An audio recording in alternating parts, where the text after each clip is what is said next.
जर तुम्ही भिवंडी निजामपूर शहर महानगरपालिकेतून असाल तर व्हिडिओ लास्टपर्यंत नक्की बघा. व्हिडिओला लाईक शेअर सबस्क्राईब करायला विसरू नका. चला तर व्हिडिओला सुरुवात करूया. भिवंडी निजामपूर शहर महानगरपालिका ही एक नागरिक संस्था आहे जी 2002मध्ये महाराष्ट्र सरकारच्या अधिनियमाद्वारे BNFMC भिवंडी निजामपूर शहर परिषद विघटित करून महानगरपालिकेत रूपांतरित झाली. भिवंडी हे भारतातील महाराष्ट्र राज्यातील ठाणे जिल्ह्यातील एक शहर आहे. ब्रिटिश राजवटीत 1488मध्ये मद्रास चेन्नई येथे महानगरपालिका स्थापन करून त्यानंतर 1762मध्ये मुंबई आणि कलकत्ता येथे महानगरपालिकाच्या स्थापन करून भारतात महानगरपालिका यंत्रणा सुरू करण्यात आल्या होत्या. भिवंडी निजामपूर महानगरपालिका शहराच्या महापौराच्या नेतृत्वाखाली असते आणि आयुक्ताच्या नियंत्रणाखाली असते. भिवंडी निजामपूर महानगरपालिका शहराच्या पायाभूत सुविधा सुधारणा करण्यासाठी करण्यात आली आहे. स्थापन 2002 झाली. महापौर जागा रिक्त आहे. महानगरपालिका आयुक्त अनमोल सागर IAS आहे. जागा एकूण 90 आहे. निवडणूक 2019 मध्ये झाली. 2000 पासून प्रशासकीय नियम आहे.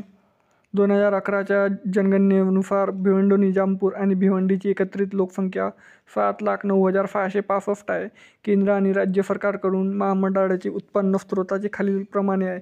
मालमत्ता कर, व्यवसाय कर, मनोरंजन कर, वस्तू आणि सेवा कर सारखे केंद्र आणि राज्य सरकारकडून अनुदान, जाहिरात कर सुद्धा आहे.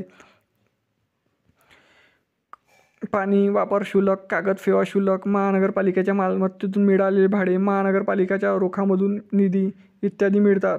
निकाल झाले तर 2017मध्ये भारतीय राष्ट्रीय काँग्रेसने 47 जागा, भारतीय जनता पक्ष 19 जागा, शिवसेना 12 जागा, कोणार्क विकास आघाडी KVA 4 जागा, समाजवादी पक्ष 2 जागा, इतर 6 एकूण 90 जागा.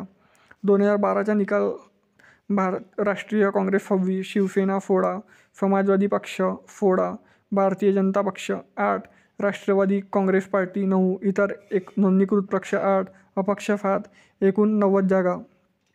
कर जकात LBT लागू झाल्यानंतर 21 मे 2016 पासून जकात रद्द करण्यात आली. स्थानिक संस्था कर भिवंडी महानगरपालिकेत 22 मे 2013 पासून स्थानिक संस्था कर LBT लागू करण्यात आला. तरी मित्रांनो, जर तुम्ही भिवंडी महानगरपालिका आणि ठाणे जिल्हा बाकी शहरातले देखील आपल्या चॅनलवरती वेगवेगळे अपडेट्स मिळत राहते, तरी चॅनलला लाईक शेअर सबस्क्राईब करून द्या. आताच भेटूया नेक्स्ट व्हिडिओमध्ये. तोपर्यंत जय हिंद, जय महाराष्ट्र.